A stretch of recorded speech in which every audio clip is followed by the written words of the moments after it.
Hello viewers, ನಾನಿವತ್ತು ನಿಮಗೆ ತೆಂಗಿನಕಾಯಿ ಚಟ್ನಿ ಹೇಗೆ ಮಾಡೋದಂತ ಹೇಳ್ಕೊಡ್ತೀನಿ. ಇದು ಆ್ಯಕ್ಚುಲಿ ಅಕ್ಕಿ ರೊಟ್ಟಿಗೆ, ಚಪಾತಿಗೆ, ದೋಸೆಗೆಲ್ಲ ಚೆನ್ನಾಗಿರುತ್ತೆ ಕಾಂಬಿನೇಷನು.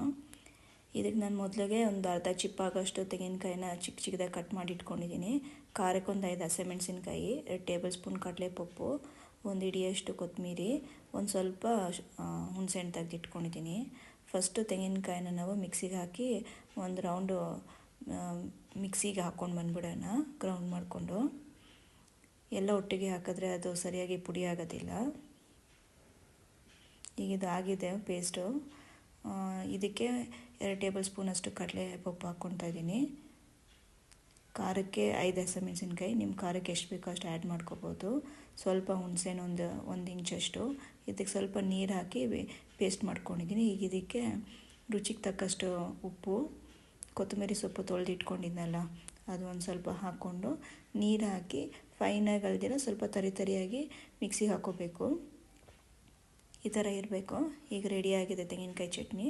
ಇದಕ್ಕೊಂದು ಚಿಕ್ಕದಾಗಿ ಒಗ್ಗರಣೆ ಕೊಡೋಣ. ಒಂದು ಬಾಣಲೆಯಲ್ಲಿ 1 ಟೇಬಲ್ ಸ್ಪೂನಷ್ಟು ಎಣ್ಣೆ ಹಾಕ್ಕೊಂಡಿದ್ದೀನಿ.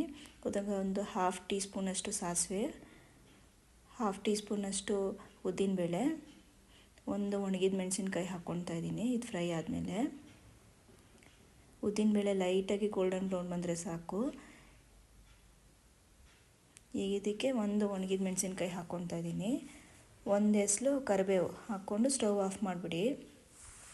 ಅದೇ ಬಿಸಿಗೆ ಆಗೋಗುತ್ತೆ, ಫ್ರೈ ಆಗುತ್ತೆ ಕರಿಬೇವು ಮತ್ತು ಒಣಮೆಣಸಿನ್ಕಾಯಿ. ಈ ಒಗ್ಗರಣೆ ಇವಾಗ ಪೂರ್ತಿ ತಣ್ಣಗಾಗಬೇಕು. ತಣ್ಣಗಾದ್ಮೇಲಿಂದ ಇದು ಚಟ್ನಿ ಏನು ರುಬ್ಬಿಟ್ಕೊಂಡಿದ್ವಲ್ಲ ಜಾರಲ್ಲಿ, ಅದನ್ನು ಇದಕ್ಕೆ ಹಾಕ್ಕೋಬೇಕು. ಈಗ ಇದನ್ನು ನಾನು ಸರ್ವಿಂಗ್ ಬೌಲ್ಗೆ ಡಿಶ್ ಔಟ್ ಮಾಡ್ತಾಯಿದ್ದೀನಿ. ಕೊಕೊನಟ್ ಚಟ್ನಿ ರೆಡಿಯಾಗಿದೆ. Thank you.